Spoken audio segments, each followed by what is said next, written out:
Welcome to learner spelling. Class 10th हम matrices पढ़ रहे हैं। मैट्रिसेस में हमने डिटर्मिनेंट निकालना सीखा और मैंने लास्ट अपने लेसन में आपको कहा था क्वेश्चन 4 कीजिए। उसमें दो मैट्रिसेस दिए हुए हैं, आप उनका डिटर्मिनेंट निकालिए। उनका पहले मैट्रिसेस का कोई नाम नहीं है, आप नाम रख लीजिए अपनी मर्जी से उसका, और उसका डिटर्मिनेंट निकाल लें। क्वेश्चन नंबर 1 का मैं एक पार्ट करके दिखाना चाह रहा हूँ। क्वेश्चन नंबर 1 में मैट्रिक्स नहीं दिए हुए, डिटर्मिनेंट दिए हुए हैं, तो आप उसका नाम कैसे रखेंगे और कैसे निकालेंगे। तो इसलिए मैंने एक पार्ट आपको इसका करके दिखाना चाह रहा हूँ ताकि आपको क्लियर हो जाए। तो एक पार्ट तो ऐसा है जिसके अंदर पार्ट 10 क्वेश्चन नंबर 1 एक्सरसाइज 19.2 है। ये क्वेश्चन 1 का पार्ट 10 है। ये पार्ट में सिर्फ एक बहुत ख़ास मकसद से बता रहा हूँ आपको। पहले तो डिटर्मिनेंट का नाम क्या होगा। मैं साल के तौर पर इसका नाम रखता हूँ मैं ए, लेकिन डिटर्मिनेंट का नाम तो ए हो नहीं सकता। नाम तो मैट्रिक्स का होता है, डिटर्मिनेंट का नहीं होता है। बहरहाल पहले डिटर्मिनेंट लिख दूँ, वो है 0 0 0 A B C D X Y.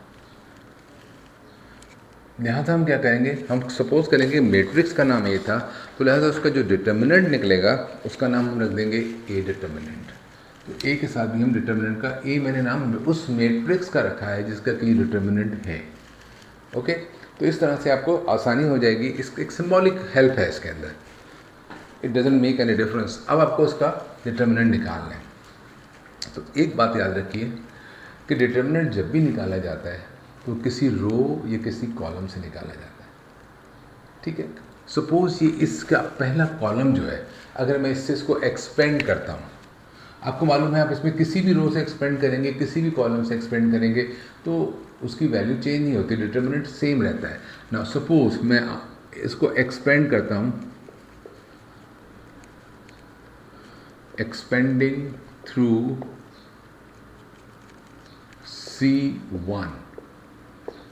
C1 से एक्सपेंड कर रहा हूँ। C1 ये कैसे निकलेगा, ये डिटर्मिनेंट तरीका बता चुके हैं। फिल वक्त हमारे पास को फैक्टर की वैल्यूज़ नहीं है, मैं उसको फिल वक्त इग्नोर कर रहा हूँ, लेकिन मैं कुछ और बात बताना चाह रहा हूँ उसके अंदर कि अगर एक कॉलम पूरे का पूरा 0 है, हम उसी से एक्सपेंड कर देते हैं। ठीक है, तो क्या होगा, इसकी वैल्यूज़ आएंगी पहले तीनों 0 0 0।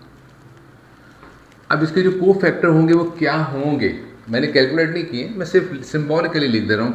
ये होगा A11, ये होगा A, this is 21, this is A31। आपको इनकी वैल्यूज़ मालूम नहीं है, मैंने इसे कैलकुलेट ही नहीं किया है अभी, कोई भी को फैक्टर कैलकुलेट नहीं किया है। लेकिन आप ये देखें कि चूंकि ये पूरी का पूरा कॉलम 0 है, तो ये क्या बन जाएगा, इसकी जो भी वैल्यू है, विदाउट नोइंग द वैल्यू, हमें वैल्यू मालूम नहीं है उसकी, डजेंट मैटर, ये क्या बन जाएगा 0, ये क्या बन जाएगा 0, और ये भी बन जाएगा 0। तो कितना आसान हो गया, हमें को फैक्टर ना हमें माइनर निकालना पड़ा, ना हमें को फैक्टर निकालना पड़ा, क्योंकि हमें मालूम था पूरे के पूरा कॉलम 0 है, या कोई पूरी की पूरी रो 0 है, तो हम क्या करेंगे, उसी से एक्सपेंड कर देंगे। तो कितना आसान काम हो गया, हमें को फैक्टर की वैल्यू जाने बगैर 0, और आंसर क्या आ गया 0। तो इसका मतलब ये ए जिसका नाम मैंने ये रखा है, तो ए इज अ सिंगुलर मैट्रिक्स है। क्यों सिंगुलर मैट्रिक्स है, इसको इसकी वैल्यू 0 आ रही है। ठीक है, तो याद रखें कि किसी मैट्रिक्स की अगर कोई एक रो या कोई एक कॉलम पूरे का पूरा 0 को एंट्रीज रखता है, तो आप उसी रो से एक्सपेंड कीजिए, तो आप देखेंगे, तो इसका ये तो कंफर्म होगी बात। देखें, जैसे ही हम डिटर्मिनेंट को देखेंगे और उस डिटर्मिनेंट में कोई भी एक कॉलम या कोई भी एक रो 0 है, तो वो जो मैट्रिक्स है वो सिंगुलर मैट्रिक्स है, क्योंकि उसके जो डिटर्मिनेंट निकलेगा वो 0 आएगा। लेकिन करने का तरीका क्या होगा, करने का तरीका क्या होगा, उस रो या कॉलम को आप टारगेट कीजिए और उस टारगेट से आप डिटर्मिनेंट निकालेंगे, तो बिल्कुल इजीली वैल्यू आ जाएगी। यहाँ मैंने को फैक्टर्स का नंबर लिख दिया कि को फैक्टर आएगा। को फैक्टर क्या है मैंने नहीं लिखा, जरूरत नहीं है, इसलिए 0 से मल्टीप्लाई करना तो ऑटोमेटिक 0 बन जाएगा।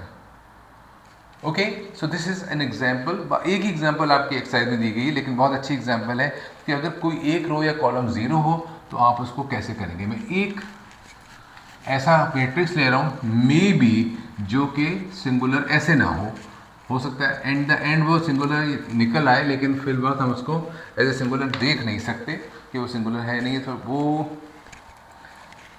आई कैन टेक पार्ट 11, इसके अंदर एक x भी आ रहा है और x की वैल्यू भी मौजूद है। Let's see that part 11 last part है, इसको मैं कर रहा हूँ और हम सिर्फ एक सेलेक्टेड मेथड करेंगे इसमें। मैं इसका नाम क्या रखूँ? b रख देता हूँ और b डिटर्मिनेंट, ठीक है। b नाम है मैट्रिक्स का, यहाँ डिटर्मिनेंट केवल है तो b डिटर्मिनेंट लिख देंगे और वो क्या होगा? -2 0 0 -6 x 1 -4 0 -1, ये डिटर्मिनेंट है और हमें इसकी वैल्यू निकालनी, कैलकुलेट करना है डिटर्मिनेंट। ये मैट्रिक्स बी है जो डिटर्मिनेंट की फॉर्म में दिया गया। नाउ लुक एट हियर, क्या इसमें कोई एक रो या एक कॉलम पूरे का पूरा जीरो है? तो when I C R1 here, देखिए R1 में 2 एंट्रीज तो ज़ीरो है लेकिन पहली वाली एंट्री ज़ीरो नहीं है, लिहाजा वो वाला मेथड तो हमें अप्लाई करने का फ़ायदा नहीं होगा। लेकिन I want to use this row, क्यों? क्योंकि इसमें 2 एंट्रीज तो ज़ीरो है ना, तो मुझे तो सिर्फ एक ही वैल्यू ढूंढनी होगी, मुझे एक ही माइनर निकालना है और एक ही हमें बड़ी क्लेवरली कोफैक्टर निकालना है। अगर मैं इसको रो 1 से एक्सपेंड करता हूँ, एक्सपेंडिंग, थोड़ा सा स्मार्ट वर्क करने की ज़रूरत है। एक्सपेंडिंग थ्रू R1, रो 1 के थ्रू हम इसको एक्सपेंड करने जा रहे हैं। देखिए रो 1 से एक्सपेंड करेंगे तो b मॉडुलस कैसे निकलेगा?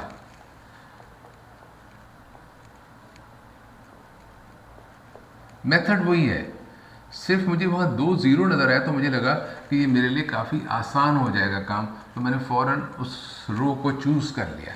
अब चॉइस करना तो आपका अपना काम है, आप चाहे तो इसको चूज़ कर लें सेकंड रो को, चाहे तो पहला कॉलम चूज़ कर लें, सारी की सारी वैल्यूज निकालनी पड़ेंगी आपको।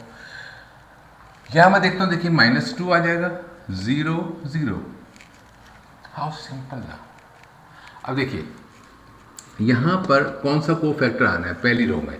यहाँ आएगा B1 1, यहाँ कौन सा आएगा? B1 2 और यहाँ कौन सा आएगा? B1 3। ये 3 कोफैक्टर्स आपको चाहिए, लेकिन ये 2 फैक्टर्स तो आपको कैलकुलेट करने की ज़रूरत नहीं है। क्यों नहीं? इसलिए वो 0 से मल्टीप्लाई हो रहे हैं, वो तो 0 ही बन जाएंगे। आपको सिर्फ एक कोफैक्टर चाहिए B1 1, और B11 कहाँ से आएगा? अब देखिएगा, उसके लिए आपको चाहिए M11, पहले आपको माइनर 1 1 निकालना होगा, that will be a matrix, और उस मैट्रिक्स से हम फिर वैल्यू निकालेंगे। सपोज कि B मैट्रिक्स से हम ये वैल्यू लें, M11 क्या होगा? उसके लिए आपको इस -2 के लिए कैलकुलेट कर रहे हैं, ये रो भी छोड़ देंगे, ये कॉलम भी छोड़ देंगे, वो होगा x1 0 -1, x1 0 -1। इससे हमने निकालना है B11, cofactor B11। B11 will be -1 की पावर 1 + 1 और डिटर्मिनेंट इस का, सॉरी ये हम मैट्रिक्स लिखते हैं इसको, डिटर्मिनेंट नहीं है ये, ठीक है। और इसका डिटर्मिनेंट आएगा x1 0 -1, -1 की पावर 1 + 1 बन जाएगी 2। इसको साइड में कैलकुलेट कर रहे हैं, ठीक है। 2 का मतलब है इवन का मतलब प्लस, बेकार, कोई ज़रूरत ही नहीं है इसकी। हम आ रहे हैं डिटर्मिनेंट की वैल्यूज़ के ऊपर। ये सेकेंड ऑर्डर का ये तरीका है, x × -1 0 1, primary diagonal minus secondary diagonal. x को -1 से मल्टीप्लाई करेंगे, ये हो जाएगा -x, और 0 को 1 से मल्टीप्लाई करेंगे तो 0 हो जाएगा। तो यही आपकी डिटर्मिनेंट आ गया। देखिए B डिटर्मिनेंट ये होगा -2 × माइनस एक्स। इसकी जगह मैं क्या करूं, 0। मैंने इन b12 और b13 को कैलकुलेट ही नहीं किया। क्यों नहीं किया, इसलिए कि इन्होंने 0 से मल्टीप्लाई होना है। जो भी वैल्यू आएगी, अगर मैं डायरेक्ट b को भी मल्टीप्लाई करूंगा 0 से, तो 0 बन जाएगा। लिहाजा मैंने उन वैल्यूज़ को कैलकुलेट नहीं किया है। तो you have to be smart worker. Now ये b डिटर्मिनेंट की वैल्यू क्या आएगी, माइनस माइनस प्लस, और 2 multiplied by x is 2x। ये मैंने बिल्कुल शॉर्टेस्ट पॉसिबल मेथड से इसको कर दिया। उसके लिए आपको इनको देखना चाहिए कि कौन सी रो और कौन सा कॉलम। इसके बाद अगर मुझे मौका दिया जाएगा कि सपोज के R1 से नहीं करना है, तो I will go to R3, क्योंकि इसमें कम से कम एक तो 0 आ रहा है ना, लिहाजा मुझे उसका कोफैक्टर नहीं निकालना पड़ेगा, सिर्फ 2 ही कोफैक्टर मालूम करने होंगे, मैं कैलकुलेट कर लूँगा। सो मैं उस मेथड को भी करके दिखा रहा हूँ। इट विल टेक 1 मिनट, और ताकि हमें पता चले कि इससे इसकी वैल्यू पे कोई फ़र्क पड़ता है या नहीं पड़ता है। ओके, सो एक्सपेंडिंग थ्रू R3, अगर हम R3 से एक्सपेंड करें तो क्या होगा, सब कुछ ऐसे ही रहेगा। इन वैल्यूज़ को वो होगा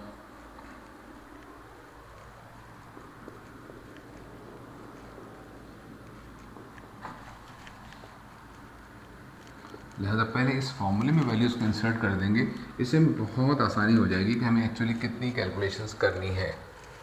देखिए R3 -4 0 -1, ये -4 आ गया, ये 0 आ गया। ये ख्याल रखना है, इनको आगे पीछे नहीं कीजिएगा। आगे पीछे करने से क्या होगा, आप पोजीशन भूल जाएंगे। ये पोजीशन के मुताबिक है।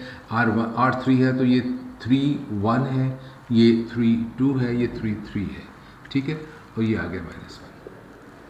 यहाँ पे क्या आएगा, B3 1 B3 2 B3 3। थोड़ा सा बढ़ गया है काम इसमें, लेकिन मुझे इस 3 2 को कैलकुलेट करने की ज़रूरत नहीं है। ये सेकंड कोफैक्टर मुझे निकालने की ज़रूरत नहीं पड़ेगी। क्यों नहीं पड़ेगी, क्योंकि वो 0 से मल्टीप्लाई हो रहा है। तो छोड़ दीजिए उसको, आप सिर्फ 2 कोफैक्टर्स पे फोकस कीजिए। एक तो है B31, ओके। उसके लिए आपको क्या चाहिए होगा, आपको चाहिए होगा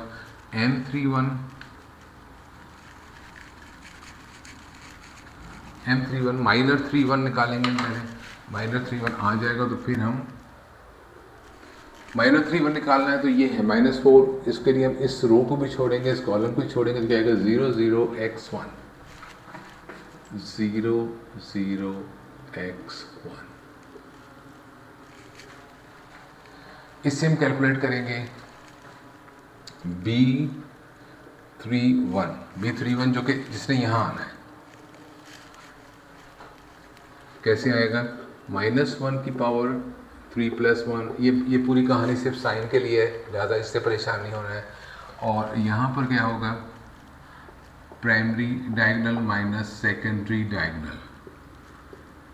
ओके, ये क्या बन जाएगा, 3 + 1 4। 4 का मतलब क्या है, इवन का मतलब प्लस, लिहाजा सब बेकार हो गया। यहाँ देखिए क्या आएगा, primary diagonal 0 1, secondary diagonal x and 0। Oh my God, तो ये क्या बन गया, 0 - 0 = 0। सो ये जो आ रहा है 3 1, दैट इज 0। माय गॉड, ये भी 0 बन जाएगा। बहरहाल जो भी बनेगा हम इसको यहाँ इंसर्ट कर रहे हैं इंटू 0। ये चीज़ तो बन ही गई 0, मैंने तो इसको पहले से बात पता 0 कैलकुलेट ही नहीं कर रहे हैं। अब हमें निकालना पड़ेगा, सारा कुछ हमारा डिपेंडेंट है B33 के ऊपर। B33 के लिए पहले हमें चाहिए M33 और फिर उसके बाद आएगा B33।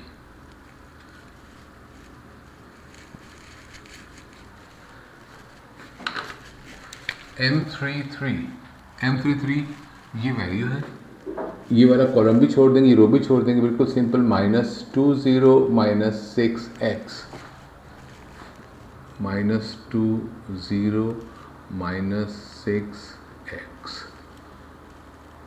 और कोफैक्टर 3 3 आएगा, -1 की पावर 3 + 3 और डिटर्मिनेंट -2 0 -6x। क्योंकि माइनर को मैं मैट्रिक्स कह रहा हूँ, लिहाजा डिटर्मिनेंट लिखना पड़ेगा एक बार हमें। तो ये क्या बन जाएगा, -1⁶ लिखने की ज़रूरत नहीं है, ख़त्म हो गया, बेकार है हमारे लिए।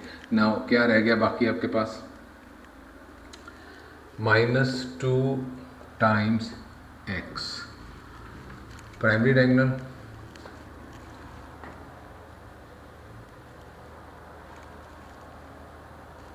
and then let's see -2 -6 times 0. So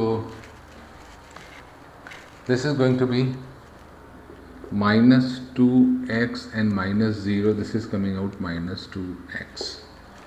Okay, now इसका मतलब ये जो थर्ड वैल्यू हमारी आने वाली है +-1 टाइम्स -2x।